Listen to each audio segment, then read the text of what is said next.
وقل جاء الحق، اور اے نبی فرماؤ کہ حق آ گیا، وزہق الباطل، اور باطل مٹ گیا، ان الباطل کان زہوقا، اور بے شک باطل تو ہے ہی اس لیے کہ اس کو مٹا دیا جائے، وہ مٹ ہی جانا ہے۔ پچھلے دنوں میں گفتگو سن رہا تھا آپ کی اور حسن بھائی کی واقعہ معراج پر، وہ باتیں بالکل سینس بناتی ہیں کہ لسانی ترجیح اس کی توجیہ اس کی یہی ہے کہ رویا کا مطلب خواب ہے، اور وہ ساری باتیں بالکل ٹھیک ہیں، لیکن بحیثیت ایک لے مین میرا ایک سوال ہے کہ اگر واقعہ معراج میں سے ڈیوینٹی نکال دی جائے، یہ چیز نکال دی جائے کہ وہ خواب نہیں تھا، گیون کہ خواب تو کسی کو بھی آ سکتا ہے، تو پھر وہ معجزہ کہاں رہا یا وہ اس کی سگنیفیکنس کیا رہی؟ بہت شکریہ۔ واقعہ معراج کے بارے میں اب ہم نے ہر لحاظ سے بحث کر دی ہے، یہ اعتراضات سیریز میں زیر بحث آ گیا ہے، اس کو لکھ دیا گیا ہے، وہ کتابی صورت میں شائع بھی ہو گیا ہے، آپ اس کو دیکھ لیں۔ ذہنی مقدمات قائم کر کے کسی چیز کو نہیں سمجھا جا سکتا۔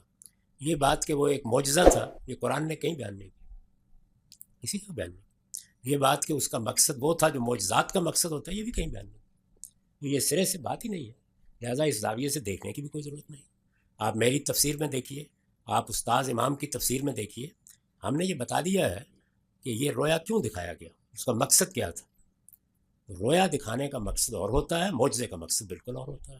ہم نے پہلے اس کو معجزہ ذہن میں بنا لیا ہے، اب اس کے بعد ہر چیز کو اس کے مطابق کرنے کی کوشش کر رہے ہیں، اس میں کبھی کپڑا چھوٹا ہو جاتا ہے، کبھی آدمی چھوٹا ہو جاتا ہے، تو اس سے اجتناب کرنا چاہیے۔ پہلے طے کر لیں کہ وہ چیز کیا ہے، وہ ہرگز کوئی معجزہ نہیں تھا۔ سب سے زیادہ علم اللہ نے میرے نبی کو دیا، سب سے زیادہ، کہ علم کی انتہا اللہ ہے، اور میرے نبی نے ان آنکھوں سے اللہ کو دیکھ لیا۔ علم کی انتہا، ہم ابھی تک کائنات کا 3% دیکھ سکے ہیں، 3%، باقی کیوں نہیں دیکھ سکتے؟ اندھیرا ہے اس میں، 97% اندھیرا۔ بلیک ہول نہیں سنا آپ لوگوں نے؟ سنا بلیک ہول؟ سنا؟ 97% اندھیرا ہے، 3% روشن ہے، اس کا بھی تھوڑا دیکھا ہے، زیادہ نہیں دیکھا۔ اور میرے نبی اسی کرتے تہمد اور جوتے میں یوں گئے اور ساری کائنات کو چیرتے دیکھتے پہلے آسمان پہ جا پہنچے۔ میرے نبی کا جبریل ہاتھ پکڑ کے نہیں لے گئے، کندھے پہ بٹھا کے نہیں لے گئے، پروں پہ بٹھا کے نہیں لے گئے، صرف وہاں مکہ سے بیت المقدس تک براق استعمال ہوا، چونکہ اسباب کی دنیا ہے، معجزات کا جہان نہیں ہے، تو وہاں سواری استعمال ہوئی۔ جب وہاں سے اوپر جانے لگے تو براق کو وہاں باندھ دیا، سبحان الذی اسری بعبدہ لیلا من المسجد الحرام الی المسجد الاقصی الذی بارکنا حولہ لنریہ من آیاتنا انہ هو السمیع البصیر۔ یہاں 2 حرف ہیں، الف اور با، اسری اور بعبدہ۔ دیکھو پہلے یہ بات سنو، اللہ آنے جانے سے پاک ہے، اللہ زمان و مکان سے پاک ہے۔ لیکن ایک آپ کو مثال دیتا ہوں، میرے اعزاز میں آپ کے وی سی صاحب اور یہ سارے حضرات باہر کھڑے ہوئے تھے۔ جب کسی کو اہمیت دی جاتی ہے تو میزبان خود آتا ہے ریسیو کرنے کے لیے۔ میرا اللہ کہہ رہا، اب سنو، میرا اللہ کہہ رہا ہے، اس لیے میں نے پہلے واضح کر دیا کہ اللہ آنے جانے سے پاک ہے، لیکن الف اور با کا مطلب ہے کہ میں اپنے حبیب کو خود لینے آیا تھا۔ سبحان اللہ نے اپنی قدرت سے اٹھایا، خود نہیں آیا، اپنی قدرت سے اٹھایا، لیکن پروٹوکول کے طور پہ فرمایا میں خود تھا۔ خدا خود امیر مجلس بود شب جا ایک منبودم۔ اللہ امیر خسرو کا بھلا کرے۔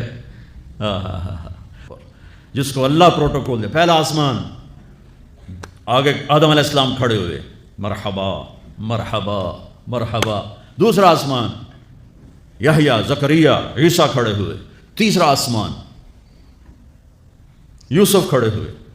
چوتھا آسمان، ادریس کھڑے ہوئے، پروٹوکول استقبال۔ پانچواں آسمان، ہارون علیہ السلام۔ چھٹا آسمان، موسیٰ علیہ السلام، سارے فرشتے۔ ساتواں آسمان، ابراہیم علیہ السلام۔ سارے نبی کہہ رہے تھے ہمارے بھائی آ گئے، ہمارے نبی آ گئے، ہمارے بھائی آ گئے، ہمارے نبی آ گئے۔ جب ابراہیم علیہ السلام سے ملے تو انہوں نے کہا میرا بیٹا آ گیا، میرا نبی آ گیا، میرا بیٹا آ گیا۔ دادا تھے نا۔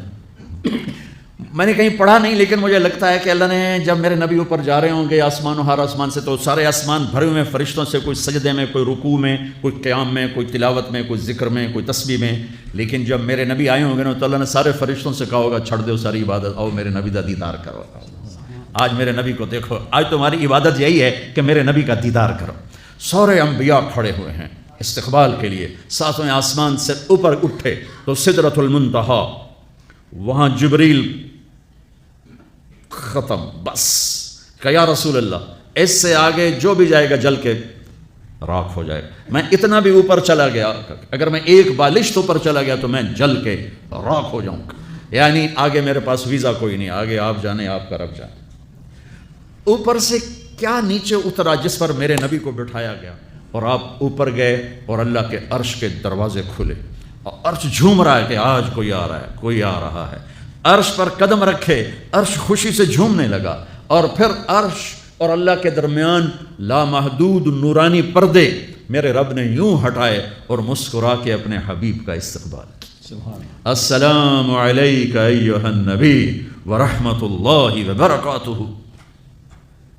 تمہیں وی سی صاحب سلام کریں گے، تم بڑے خوش شکر کو کہ مجھے وی سی صاحب نے سلام کیا، میرا حال پوچھا۔ یہ آدمی کی کوئی بڑا چھوٹے کو پوچھ لے تو خوشی ہوتی ہے۔ آج حیرت کی انتہا دیکھو کہ رب کائنات، رب السماوات والارض، سبح للہ ما فی السماوات والارض وهو العزیز الحکیم، لہ ملک السماوات والارض یحیی ویمیت وهو علی کل شیء قدیر، هو الاول والآخر والظاہر والباطن وهو بكل شیء علیم۔ یہ اللہ ہے، یہ میرا آپ کا اللہ۔ کون سلام کرنے لگا ہے؟ کون؟ کوئی بادشاہ نہیں، کوئی وزیر اعظم نہیں، کیا کر؟ السلام علیک ایھا النبی ورحمۃ اللہ وبرکاتہ۔ اتنا لمبا سلام پیش کیا۔ یہ اللہ کا پروٹوکول ہے، السلام علیک ایھا النبی ورحمۃ اللہ وبرکاتہ۔ جس ہستی نے ان آنکھوں سے اللہ کو دیکھا ہو ان کا علم کیسا ہوگا؟ تو میرے عزیزو، اپنے علم کو تابع کرو نبی کے علم کے، ڈھونڈو زندگی کے سراغ، ڈھونڈو۔ سیرت مصطفیٰ سے ملیں گے۔ اچھا ڈاکٹر بننے سے آپ اچھے انسان نہیں بنو گے، اناٹمی پڑھنے سے آپ اچھے انسان نہیں بن سکتے۔ صرف قرآن اور میرے نبی کی زندگی ہے جس کو پڑھو گے تو تمہیں زندگی کا راستہ ملے گا۔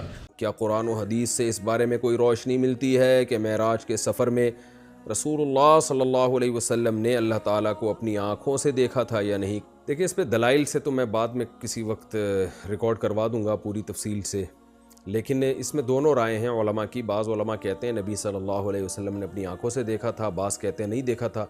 میری نظر میں جو دوسرے دلائل ہیں وہ زیادہ قوی ہیں، کیونکہ حضرت عائشہ نے بھی نفی کی ہے اس کی۔ نور انا اراہ، خود آپ سے حدیث سے میں ثابت ہے، نبی صلی اللہ علیہ وسلم فرمائے نور تھا، میں کہاں سے دیکھ سکتا تھا؟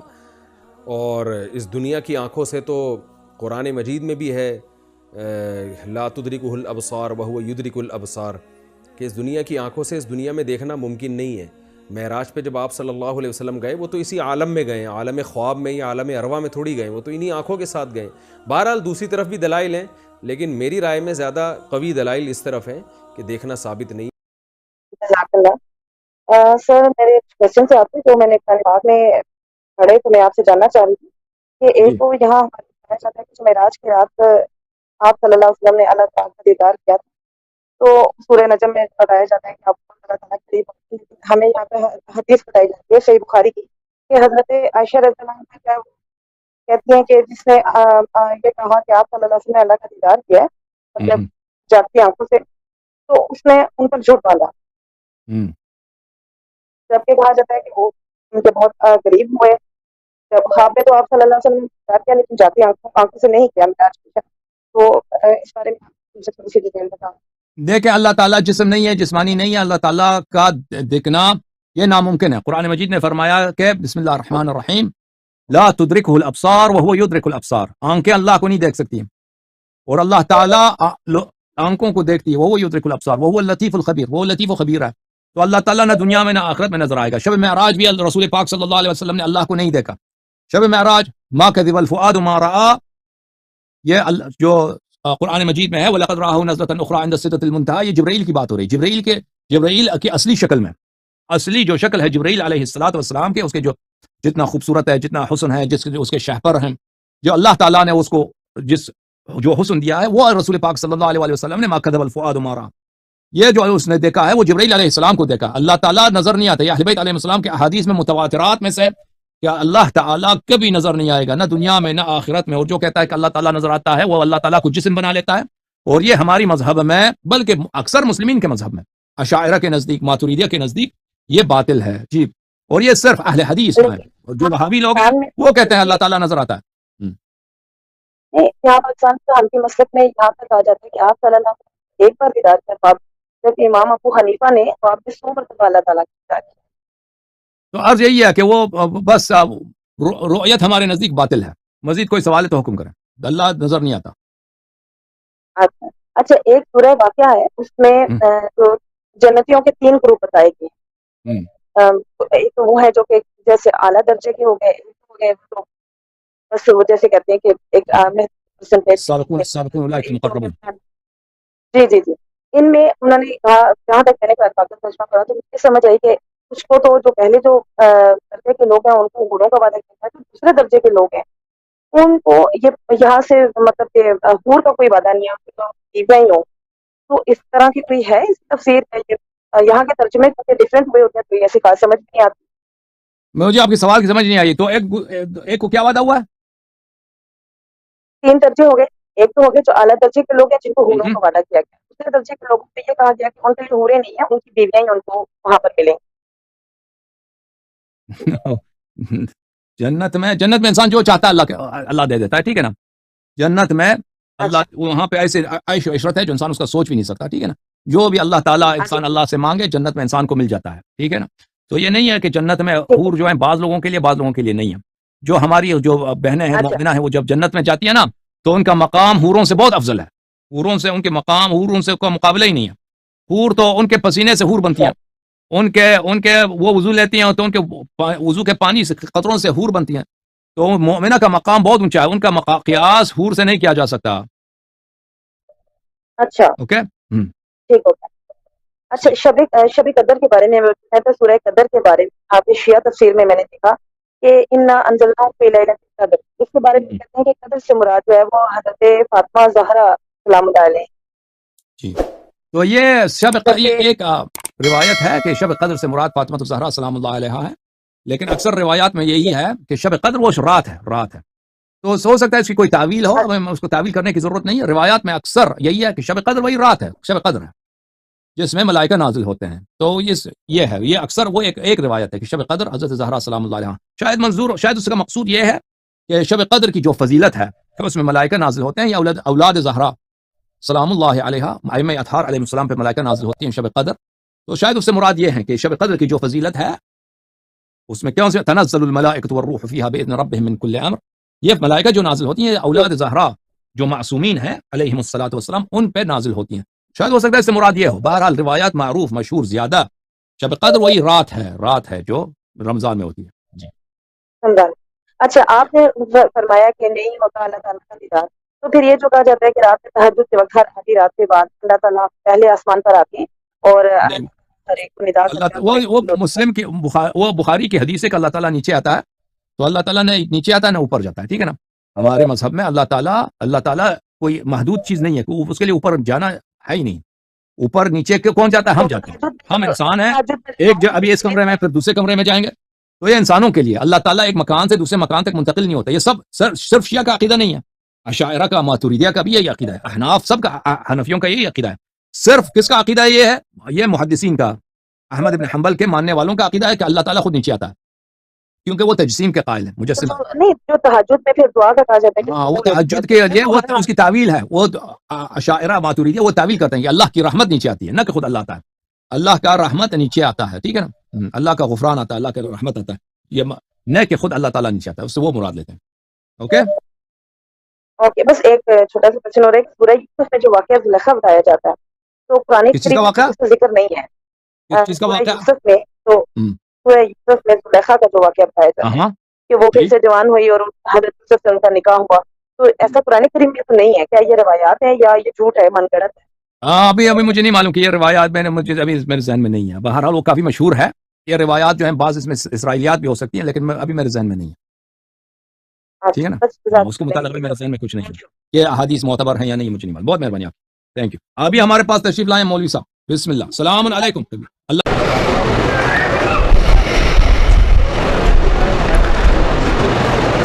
نحمده نصلي على رسوله الكريم. اعوذ باللہ من الشیطان الرجیم. نبوت ملنے سے پہلے آپ کی عزت کرنے والے اس دعوت کی بنا پر آپ کے دشمن بن گئے اور یہ دشمنی حد سے گزرتی گئی.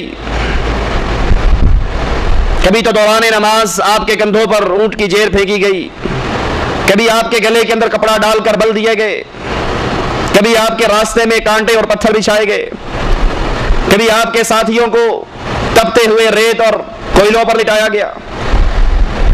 رسول اللہ صلی اللہ علیہ وسلم یہ تمام پریشانیاں، مصیبتیں، توحید کے راستے کی رکاوٹیں برداشت کرتے جا رہے ہیں، اللہ کی دعوت، اللہ کا پیغام وہ لوگوں تک پہنچا رہے ہیں۔ اسی مکی ایام کے اندر جب نوبت یہاں تک پہنچ جاتی ہے کہ کفار مکہ اللہ کے نبی علیہ الصلوۃ والسلام کے قتل کی پلاننگ شروع کر دیتے ہیں، اللہ عز و جل اپنے نبی علیہ الصلوۃ والسلام کو مزید اپنی نشانیاں دکھانے کے لیے آسمانوں پر بلاتا ہے، آپ کو معراج کروائی جاتی ہے۔ اب اس معراج کے حوالے سے بھی ہمارے ملکوں کے اندر، انڈیا پاکستان کے اندر بڑے عجیب و غریب قسم کے واقعات، بڑے عجیب و غریب قسم کے عقائد بڑے مشہور ہیں۔ جو ہی رجب کا مہینہ آتا ہے، من گھڑت مسائل، من گھڑت عقیدے، من گھڑت اعمال، اس کا دروازہ کھل جاتا ہے۔ بلکہ پرسوں ہی کیو ٹیلی ویژن، اس پر ایک مفتی صاحب فتویٰ دے رہے تھے، کوئی اگر رجب کے مہینے میں 8 روزے رکھ لیتا ہے تو جنت کے 8 دروازے کھل جاتے ہیں۔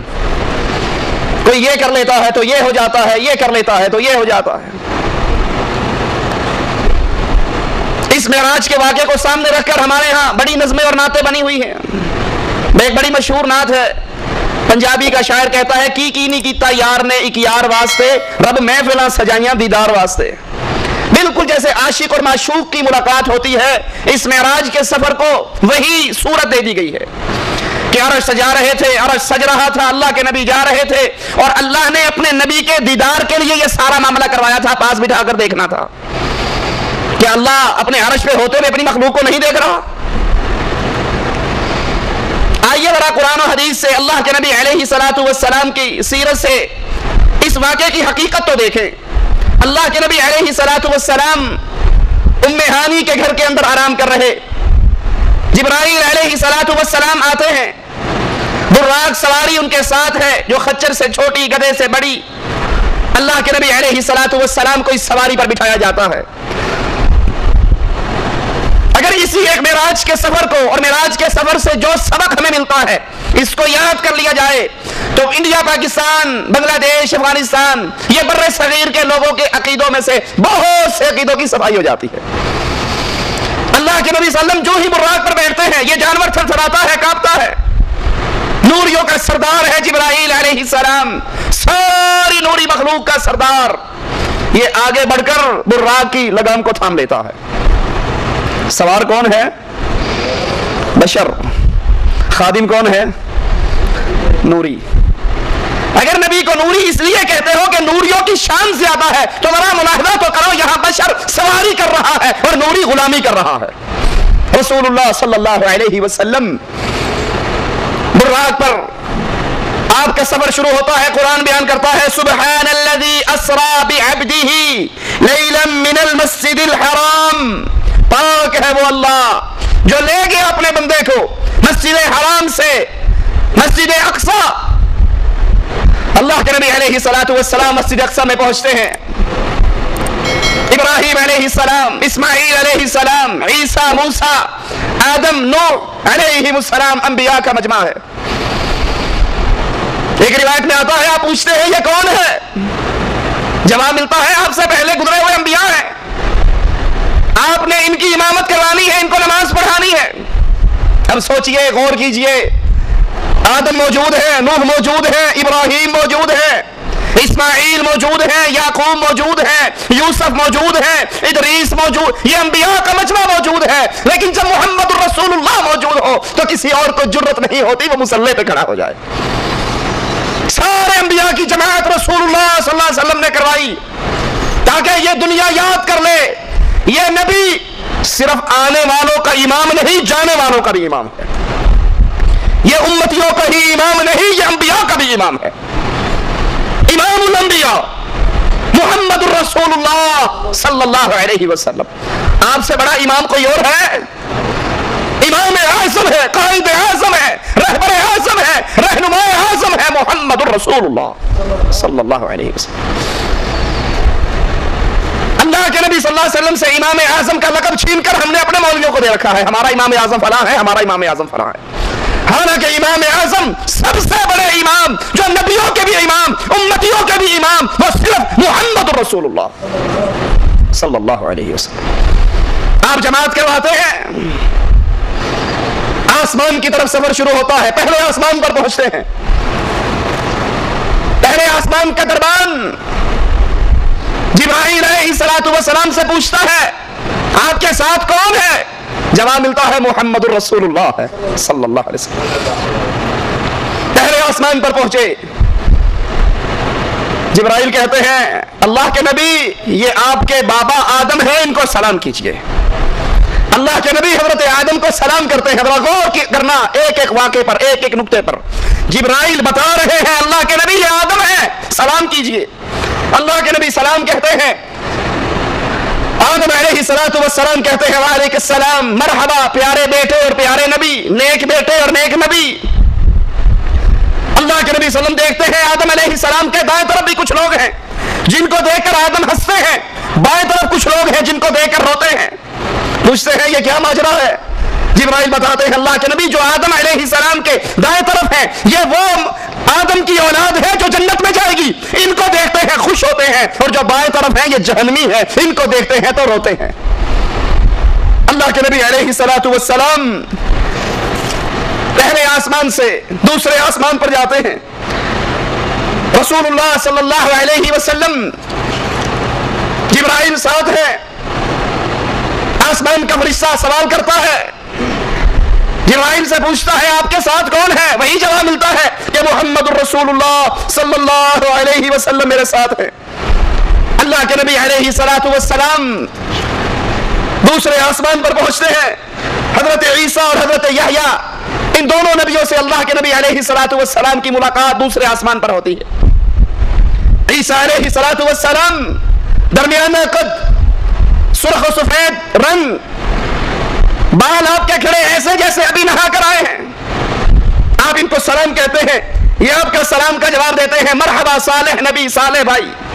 رسول اللہ صلی اللہ علیہ وسلم تیسرے آسمان پر پہنچتے ہیں، حضرت یوسف علیہ السلام سے رسول اللہ صلی اللہ علیہ وسلم کی ملاقات ہوتی ہے، آپ انہیں سلام کہتے ہیں، اور اللہ کے یہ نبی یوسف اللہ نے ان کو حسن اور خوبصورتی کا ایک بڑا وافر حصہ عطا کیا ہے۔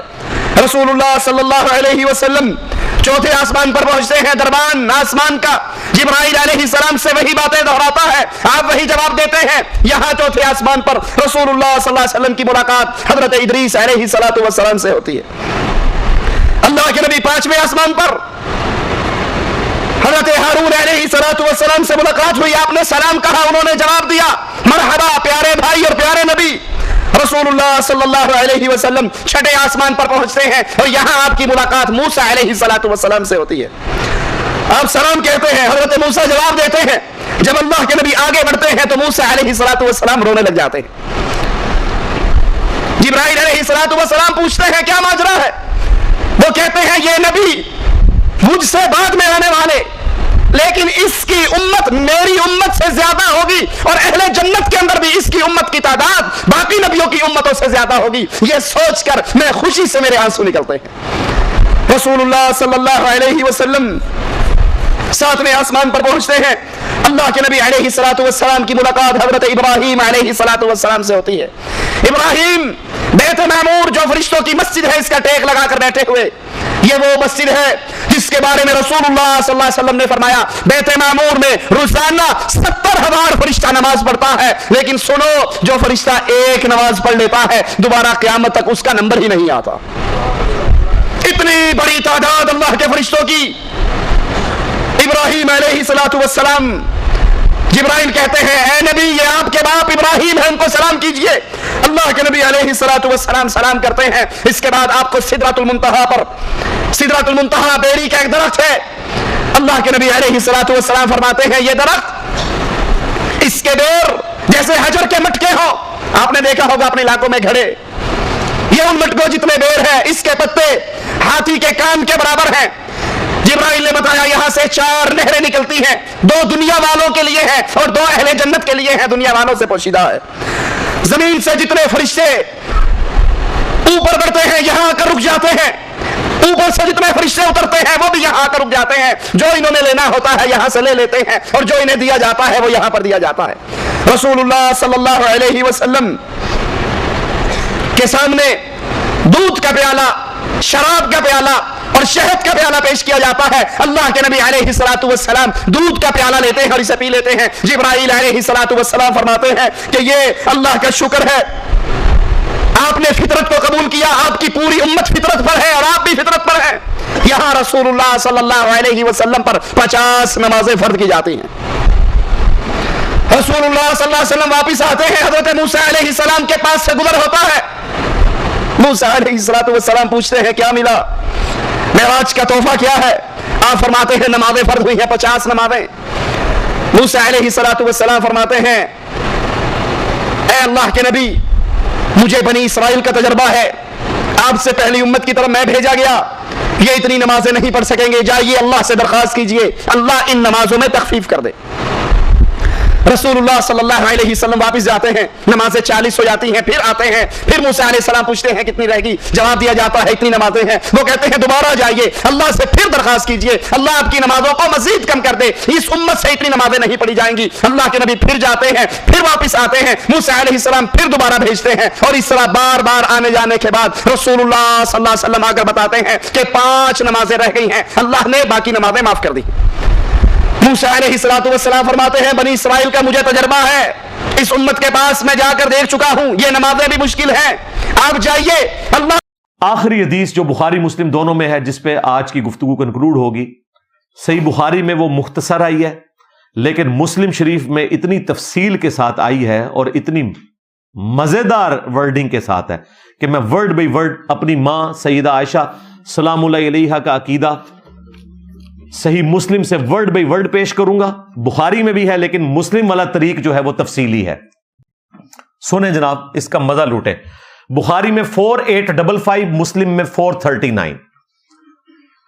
مسروق تابعی کہتے ہیں, یہ بڑے لاڈلے تابعی تھے, اما عائشہ کے شاگرد تھے, اکثر وقت حجرے کے باہر آپ کے پاس گزارتے تھے, آپ سے سوال پوچھتے تھے, اور اتنے لاڈلے تھے کہ انہوں نے اپنی بیٹی کا نام بھی عائشہ رکھا ہوا تھا, ان کی کنیت بھی ابو عائشہ تھی. تو مسروق تابعی کہتے ہیں کہ میں سیدہ عائشہ کی خدمت میں ٹیک لگائے ہوئے بیٹھا تھا پردے میں,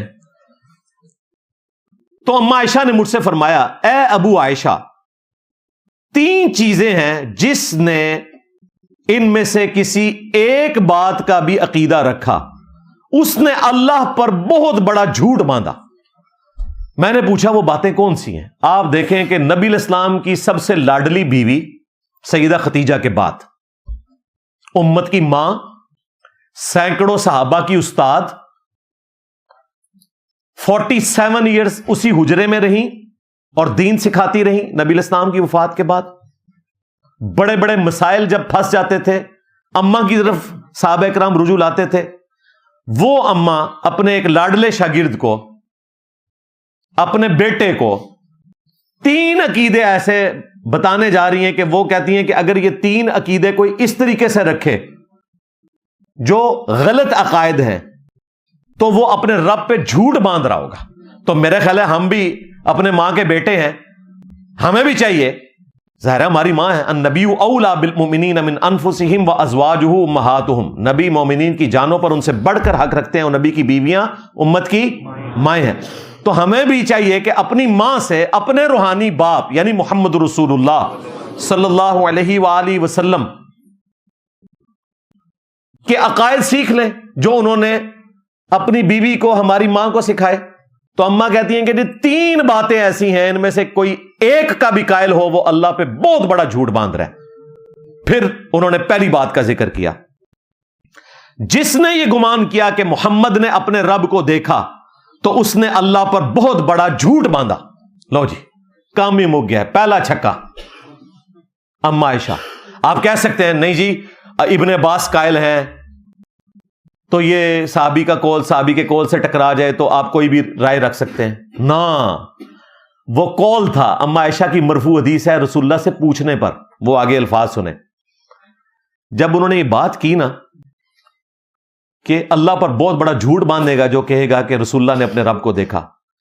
اب مسروق تابعی کہتا ہے میں ٹیک لگائے ہوئے بیٹھا تھا, یہ بات سنتے ہی سیدھا ہو کر بیٹھ گیا. میں نے کہا ام المؤمنین مجھے بھی کچھ بات کرنے کا موقع دیں اور جلدی نہ کریں.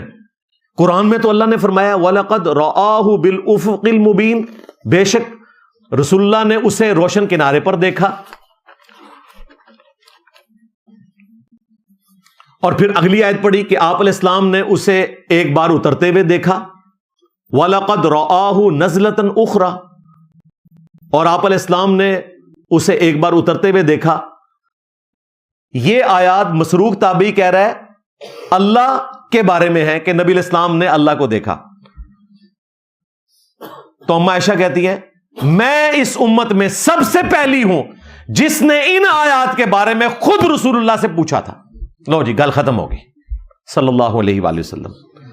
تو آپ علیہ السلام نے فرمایا کہ وہ جبرائیل علیہ السلام ہے. لہذا ابن مسعود کا جو قول تھا فَكَانَ قَابَ قَوْسَيْنِ أَوْ أَدْنَىٰ وہ درست تھا, کیونکہ اماں نے اس کی توثیق کر دی ہے. اب وہ قول نہیں رہا, وہ مرفوع حدیث ہوگی. میں نے انہیں اس شکل میں دیکھا جس میں پیدا کیے گئے, اور 2 دفعہ کے علاوہ کبھی نہیں دیکھا. ایک دفعہ میں نے انہیں آسمان سے اترتے دیکھا, ان کے وجود کی بڑائی نے آسمان و زمین کے درمیان وسعت کو بھر دیا تھا. پھر ام المومنین نے فرمایا کیا تم نے اللہ کا یہ فرمان نہیں سنا لا تدرکہ الابصار وہو یدرک الابصار وہو اللطیف الخبیر, آنکھیں اس کو نہیں دیکھ سکتی, وہ آنکھوں کا احاطہ کر لیتا ہے اور وہ باریک بین ہے, خبر رکھنے والا ہے. اما عائشہ تو ڈائریکٹ قرآن سے عقیدے اخذ کرتی تھی. وہ کہتی ہیں جب قرآن میں یہ لکھا ہوا ہے تو تم نے کیسے عقیدہ رکھا کہ نبی علیہ السلام نے شب معراج آنکھوں سے اللہ تعالیٰ کو دیکھا ہے. اور پھر اما نے کہا کہ قرآن میں تم نے یہ نہیں پڑھا وَمَا كَانَ لِبَشَرٍ أَن يُكَلِّمَهُ اللَّهُ إِلَّا وَحْيًا أَوْ مِن وَرَاءِ حِجَابٍ أَوْ يُرْسِلَ رَسُولًا فَيُوحِيَ بِإِذْنِهِ مَا يَشَاءُ إِنَّهُ عَلِيٌّ حَكِيمٌ. یہ سورہ عشورہ کی آخری آیات, کہ کسی انسان کے لیے یہ شایع ہی نہیں ہے کہ اللہ تعالیٰ اس سے کلام کرے سوائے اس کے کہ اس کی طرف وحی بھیجے, یا پردے میں کلام کرے, یا اس کے پاس کوئی فرشتہ وحی لے کر آئے. یہ 3 موڈ ہیں وحی کے. تو پردے میں تو ہو سکتا ہے, پردے میں تو ہوا ہے نا, 5 نمازیں ملی ہیں نا, ملاقات پردے میں ہوئی, وہ نور کا پردہ تھا.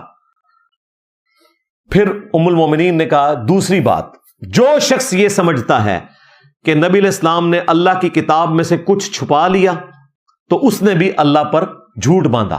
اللہ پر جھوٹ باندھا کیونکہ اللہ تعالیٰ نے تو اپنے نبی کو کس لیے بھیجا ہے, هو الذی ارسل رسولہ بالہدی ودین الحق لیظہرہ علی الدین کلہ. نبی علیہ السلام اپنا کام پورا کر کے گئے ہیں. لہٰذا یہ کہنا کہ جی وہ حدیث قرطاس کو اس طرف گھسیٹ کے لے کے جانا کہ نبی علیہ السلام آخری وقت میں کوئی وصیت لکھوانے لگے تھے کسی بندے کے لیے اور وہ صحابہ کرام آڑے آ گئے, تو بھئی اس کا مطلب ہے اللہ کے نبی اپنا کام پورا نہیں کر کے گئے. کہنا کیا چاہ رہے ہو؟ اللہ نے اپنے نبی سے اپنا کام پورا کروایا ہے کیونکہ وہ آخری پیغمبر تھے. اور ہمارے استاد مولانا ساخت تو دلیر تھے نا, وہ کہتے تھے کہ اس روایت کے اندر میرا یہ عقیدہ ہے کہ حضرت ابوبکر کے لیے وصیت لکھوانے لگے تھے وہ, یعنی مولانا ساخت صاحب کہتے تھے حضرت ابوبکر کے لیے وصیت لکھوانے لگے تھے. امام بخاری کا بھی یہی موقف ہے. میں نے اس پہ تفصیلاً ویڈیو ریکارڈ کروائی ہے 3 گھنٹے کی, حدیث قرطاس میں 55B مسئلہ, وہ آپ دیکھ لیں. یہ ہو ہی نہیں سکتا کہ آخری پیغمبر دنیا سے چلے جائیں اور اپنا کام پورا نہ کر کے جائیں. تو اما عائشہ کہہ رہی ہیں اس نے جھوٹ باندھا جس نے یہ کہا کہ نبی علیہ السلام نے کچھ حصہ قرآن کا چھپا لیا, خاص بندوں کو بتایا, کچھ عام لوگوں کو بتایا. یہی یہ صوفی بھی یہ کہتے ہیں نا جی, ایک دین سینہ بسینہ چل رہا ہے, ایک وہ ہے جو کتابوں میں ہے. ہم صرف کتابوں سے نہیں لیتے, سینہ بسینہ لیتے ہیں. تو اما عائشہ سے تو ہم جھوٹا کہہ کے گئی ہے. ہاں, اما عائشہ نے تو آپ کو جھوٹا ڈکلیئر کر دیا, بھائی ڈر جاؤ.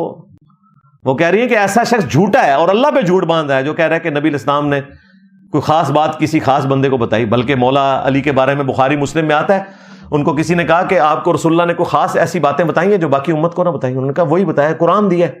ہاں, فہم قرآن ہر بندے کا اپنا حصہ ہے. البتہ ایک صحیفہ انہوں نے نکالا, شکر ہے نکال کے دکھا دیا, اور بتایا اس میں لکھا ہوا ہے, اس پہ بزرگوں پہ لعنتیں بیٹھی ہوئی ہیں. ہاں, جو اپنے باپ کا نام بدلے اس پہ اللہ کی لعنت, اللہ کے فرشتوں کی لعنت, تمام لعنت کرنے والوں کی لعنت. اب یہ کس نے کام کیا تھا؟ ان کے بزرگوں نے کیا تھا. وہ میں آج پھر ٹاپک نہیں چھیڑنا چاہتا, اور طرف چل پڑے گا. باپ کا نام کس نے بدلا تھا؟ اور اپنا بھائی بنا لیا تھا زیاد کو. اچھا, اس کے بعد جو غیر اللہ کے لیے قربانی کرے اس پہ بھی اللہ کی لعنت, اللہ کے فرشتوں کی لعنت, تمام لعنت کرنے والوں کی لعنت. تو یہ بھی ظاہر ہے یہ بزرگی کرتے ہیں نا. اچھا, اس کے بعد جس نے مدینے میں بدعت کو جاری کیا اس پہ بھی اللہ کی لعنت, اللہ کے فرشتوں کی لعنت, تمام لعنت کرنے والوں کی لعنت. لعنتیں بھیجی ہوئی ہیں. مدینے میں بدعت کو کس نے جاری کیا؟ جس نے مدینے کو حلال کر دیا, یزید کی فوج. تو اس صحیفے میں یہ 3 لوگوں پہ لعنتیں لکھی ہوئی تھی اور کچھ قیدیوں کے احکام لکھے ہوئے تھے کہ مسلمان قیدیوں کے ساتھ کیا کرنا ہے اور نان مسلم قیدیوں کے ساتھ آپ نے کیا کرنا ہے. ظاہر مولا علی کو اس کی ضرورت تھی نا, جنگ صفین میں مسلمان قیدی بننے تھے نا, تو مولا علی کی ضرورت تھی, وہ ان کو لکھوا دی. باقی اس کے علاوہ کوئی ایسی چیز نہیں تھی. اما عائشہ کہہ رہی ہے وہ شخص جھوٹا ہے جو یہ کہتا ہے کہ جی نبی اسلام نے کچھ خاص حصہ خاص لوگوں کو بتایا. حجۃ الوداع پہ آپ نے اعلانیہ کہا ہے کہ میں نے کیا اپنے رب کا پیغام پہنچا دیا. بخاری مسلم میں آتا ہے یوم النہر کا خطبہ, سب نے کہا تھا نا بلا یا رسول اللہ. کوئی کھڑا ہوا ایسے کہ یا رسول اللہ جو خاص گل منو دسیے میں اگے لوگوں کو دس دیا, کسی نے نہیں کہا. منافقین کے نام بتائے حذیفہ ابن یمان کو, وہ دین کی ضرورت ہی نہیں تھے, وہ حضور کا ایک راز تھا, کیونکہ حذیفہ ابن یمان اور عمار ابن یاسر نے نبی اسلام کی جان بچائی تھی. مسند احمد میں آتا ہے غزوہ تبوک سے واپسی پہ جب آپ پہ قاطرانہ حملہ ہوا تھا تو بخاری میں آتا ہے آپ کو نام بتا دیے, بس ان کی دل جوئی کے لیے. وہ نام ہمیں پتا ہو نہ پتا ہو, دین پہ کوئی فرق نہیں پڑتا, دین آپ بتا کے گئے ہیں. تو اما عائشہ کہتی ہیں کہ وہ شخص جھوٹا ہے جس نے کہا کہ رسول اللہ نے دین کا کچھ حصہ, قرآن کا کچھ حصہ چھپا لیا تھا. پھر انہوں نے قرآن کی آیت پڑھی یا ایھا الرسول بلغ ما انزل الیک من ربک وان لم تفعل فما بلغت رسالتہ. اے رسول جو آپ کی طرف وحی ہوا نازل ہوا وہ پہنچا دیں, اور اگر آپ نے نہ پہنچایا تو آپ نے رسالت کا حق ادا نہیں کیا. یعنی نبی الاسلام نے اگر کوئی خاص بات خاص بندے کو بتائی ہے جو دین سے متعلق تھی, باقیوں سے چھپا لی اور سینہ بسینہ وہ آ رہی ہے, تو پھر رسالت کا حق ادا نہیں کیا. اللہ رسول پہ جھوٹ باندھ رہے ہیں. لو جی پوری تصوف فارغ ہو گئی ہے, وڈ ماری اماں نے پوری تصوف, وہ کھڑی اس کے اوپر ہے کہ جی سینہ بس سینہ علم آتا ہے. انجینئر صاحب کتابیں تو شیطان نے بھی بہت پڑھی, پتہ نہیں انہوں نے شیطان نے کتابیں پڑھی ہیں, اس زمانے کیڑی کتاب نازل ہوئی سی جی شیطان نے پڑھی ہے. جی علم تو شیطان کو بھی بہت سی, کسی جگہ نہیں لکھا. ہمارے استاد پیر نصیر الدین نصیر نے کتاب لکھی ہے کیا ابلیس عالم دین تھا. انہوں نے ان جعلی مولویوں کو رگڑا لگایا کہ ابلیس کو عالم کہتے ہو تو جاہل تھا, کہاں لکھا ہوا ہے کہ وہ بہت بڑا عالم تھا. کولوں گلا. اصل میں یہ علم سے جیلسی کا شکار ہوتے ہیں, تو علم والوں سے نفرت کے لیے انہوں نے کہا جی ابلیس بہت بڑا مولوی سی. وہ پھر تہاڈے ہی فرقے دا سی, ہاں اسی فرقے میں مندے ہی نہیں ہے, تہاڈے ہی بڑا سی. تیسرا سیدہ عائشہ نے کہا جو شخص یہ کہے کہ آپ اس بات کی خبر دیتے ہیں کہ کل کیا ہوگا, تو اس نے بھی اللہ پر بہت بڑا جھوٹ باندھا, کیونکہ اللہ فرماتا ہے قُلْ لَا يَعْلَمُ مَنْ فِي السَّمَاوَاتِ وَالْأَرْضِ الْغَيْبَ إِلَّا اللَّهُ. اے نبی تم فرما دو کہ آسمانوں اور زمین میں غیب کو کوئی نہیں جانتا سوائے اللہ کے. لو جی ختم کام. اور یہاں پہ اگر آپ علم الغیب نہ مانے نا نبی الاسلام کے لیے جو یہ کلیم کرتے ہیں, تو آپ پہ 295C لگوائیں گے یہ. اور اماں کیا کہہ رہی ہیں, جو یہ کہے نا کہ نبی الاسلام کل کا حال جان لیتے تھے تو اس نے اللہ پہ جھوٹ باندھا. ہاں وحی کے ذریعے جان لیتے تھے, یہ بات ہی بالکل ڈیفرنٹ ہے. خود سے جان لینا, کمپیٹنسی حاصل کر لینا, یہ اللہ کی خاصیت ہے کہ اللہ جانتا ہے. یہ کوئی کمپیٹنسی نہیں کہ آپ حاصل کر لیں. مثلا اگر کوئی شخص تندور میں روٹیاں لگانے کا طریقہ سیکھ لے, پیڑا کرنے کا طریقہ سیکھ لے, تو آپ سیکھ سکتے ہیں. علم غیب کوئی اس طرح کی کمپیٹنسی نہیں کوئی شخص حاصل کر لے اور اس کے بعد وہ جو چیز چاہے وہ حاصل کر لے. نہیں, جب اللہ چاہے گا تو بتا دے گا. اس علم غیب کو ماننا ہمارا عقیدہ ہے, اس علم غیب کا انکار کرنا تو کفر ہے. وہ قرآن میں واضح آیا ہے وَمَا كَانَ اللَّهُ لِيُطْلِعَكُمْ عَلَى الْغَيْبِ وَلَكِنَّ اللَّهَ يَجْتَبِي مِن رُّسُلِهِ مَن يَشَاءُ. اللہ کی یہ شان نہیں کہ تمہیں غیب پر اطلاع دے, بلکہ اپنے رسولوں میں سے جسے چاہتا ہے وہ چن لیتا ہے. تو انبیاء پہ جو غیب کی خبریں آتی ہیں وہ آگے پہنچاتے ہیں, خود نہیں غیب جانتے. ذہن میں رکھیے گا. یہ کہیں گے نہیں جی ہم بھی, ہمارا کون سا عقیدہ ہے. آپ کا عقیدہ ہے بھائی, آپ تو عبد القادر جیلانی کے بارے میں بھی کہتے ہو, قصیدہ غوثیہ میں لکھا ہے کہ قیامت تک جتنے دن اور راتیں آئیں گی اور جتنی دفعہ سورج طلوع ہوگا وہ مجھ سے پوچھ کے ہوگا اور مجھے خبر دے گا. آپ تو بابوں کے لیے مانے ہو کہ پوری کائنات کو ہتھیلی پہ ایسے دیکھتے ہیں جیسے رائی کا دانہ, تو پھر میں نے ان کو پھکا دیا ہے کہ اگر یہی بات ہے تو عبد القادر جیلانی نے لوح محفوظ پہ رسول اللہ کی نماز کا طریقہ بھی دیکھ لیا ہوگا، اس لیے وہ رفع الیدین کرتے سن. میری ویڈیوز تو متاثر نہیں سن ہوئے. لو سامو، عبد القادر جیلانی پوری کائنات کو دیکھتے تھے ہتھیلی پہ رائی کے دانے کی طرح. لوح محفوظ سے پڑھ کے بتا دیتے تھے کہ اس عورت کے 7 بچے ہوں گے، یہ بے اولاد ہوگی. تو لوح محفوظ پہ انہوں نے سب سے پہلے نماز کا طریقہ بھی پڑھا ہوگا نا، اس لیے انہوں نے رفع الیدین شروع کر دیا تھا. ان کو تو بخاری مسلم پڑھنے کی ضرورت ہی نہیں تھی، اگرچہ انہوں نے بخاری مسلم سے ہی نماز کا طریقہ لکھا ہے. رفع الیدین رکوع میں جاتے وقت اور رکوع سے اٹھتے وقت. علم انہوں نے بخاری مسلم سے ہی حاصل کیا ہے، انہوں نے حوالے دیے ہوئے ہیں. ایون کشف المحجوب میں بھی بخاری مسلم کے حوالے موجود ہیں. دیکھیں ہمارے بابے وہ ہیں کہ ان کے بابوں کو بھی ہمارے بابوں کو ماننا پڑتا ہے. ہم ان بابوں کو مانتے ہیں جو کتابوں کو مانتے ہیں. ہاں تو ہم بابا لیس نہیں ہیں، ان کے بابوں کو نہیں مانتے. ہمارے بابوں کے بغیر تو یہ بابے نہیں چل سکتے. تو ان بابوں نے بھی اپنی کتابوں میں انہی کتابوں کے ریفرنس دیے ہوئے ہیں. کنٹریبیوشن ان لوگوں کی ہے جن کی حدیث کی کتابیں. اور آپ کو یہ کہتے تھے جو رفع الیدین شروع کرتا ہے وہ قادیانی ہو جاتا ہے. یہ گالی رکھی ہوئی تھی. تو میں نے آگے بتایا وہ ایک قادیانی تو حنفی ہیں، ان کے بھائی ہیں، حنفی بریلوی، حنفی دیوبندی، حنفی قادیانی. عقیدے میں نہیں میں بریلوی دیوبندیوں کو قادیانی کہہ رہا، فقہ میں ہے یہ حنفی. جس طرح کے قادیانی بھی حنفی ہیں، ان کے تو نام نہاد خلیفہ کی ویڈیو ہے کہ ہم حنفی ہیں. لہذا یہ گالی ہمارے اسٹوڈنٹس کو دینا، یہ قادیانی، ہم تو بخاری مسلم کے طریقے کے مطابق جو نبی الاسلام کا طریقہ انہوں نے ہمیں بتایا، نماز پڑھتے ہیں رکوع میں جاتے وقت اور رکوع سے اٹھتے وقت رفع الیدین. اور تمہارے غوث پاک نے بھی غنیت الطالبین میں یہی طریقہ لکھا. اور آپ کہتے ہیں نہیں وہ غوث پاک عبد القادر جیلانی اور تھے اور یہ والے عبد القادر جیلانی اور ہیں. بابا ہی بدل لیا، پہلے کتابیں بدل گئی، بابا ہی بدل گیا. اندازہ کرو. اور عبد القادر جیلانی سے بھی پہلے ان سے بھی بڑے بزرگ امام غزالی نے کیمیائے سعادت میں نماز کا یہی طریقہ لکھا ہوا ہے. اپنے بابوں کو بھی نہیں مان رہے. اور یہ حوالے آپ کے لیے ہیں، ہمیں کوئی غرض نہیں ہے. ہمارے لیے تو کوئی یہ چیز امپورٹنس ہی نہیں رکھتی. بلکہ میں تو اس سے اگلی بات کرتا ہوں کہ شیخ عبد القادر جیلانی نماز بھی پڑھتے تھے یا نہیں پڑھتے تھے، مجھے اس سے بھی کوئی غرض نہیں. کیونکہ اس طرح مرزوب ہوں، مرزوب نماز نہیں نہ پڑھتے تو ان کے نزدیک تو وہی بزرگ ہوتے ہیں. ہمیں اس سے کوئی غرض نہیں امام غزالی نماز پڑھتے تھے یا نہیں پڑھتے تھے. ہمیں تو اس سے غرض ہے کہ نبی الاسلام نے ہمیں نماز کا حکم دیا، بخاری مسلم میں نماز کا طریقہ یہ لکھا ہوا ہے. تمہارے لیے تمہارے بزرگوں کے حوالے ہم دے دیتے ہیں، ہمیں ان بزرگوں کی کوئی حاجت نہیں ہے. تمہارے بزرگ ہیں، ہم کہتے ہیں 1/11 کے اوپر نہ کبھی غوث پاک کی کتاب سے نماز کا طریقہ بھی بتا دو. ہاں جاتے ہوئے ایک بروشر دو. یہ جو بروشر بانٹتے ہو نا اور میرے اوپر قادیانیت کا الزام لگاتے ہو، اس کی بجائے نا ایک دفعہ فوٹو کاپی کرا کے نماز کا طریقہ 11ویں کے ساتھ نا حلوے کی پلیٹ کے اوپر نا ایک جو ہے نا ایسا کاغذ رکھو جس کی چکنائی بھی اس کے ساتھ ڈسٹرب نہ ہو اور اس کی رائٹنگ نہ ڈسٹرب ہو. چکنا کاغذ رکھ لو اور وہ گفٹ دو تاکہ کم از کم عبد القادر جیلانی کی نماز کا طریقہ پڑھ لیں. انہیں پتہ چلے کہ غوث پاک کے نام کے اوپر کیا دھوکہ دیا ہوا ہے اپنے عوام کو. لیں جی، اما عائشہ نے یہ عقیدے تینوں بتا دیے ہیں اور اس میں وہ عقیدہ بھی کلیئر ہو گیا دیدار مصطفیٰ صلی اللہ علیہ وآلہ وسلم سے ریلیٹڈ.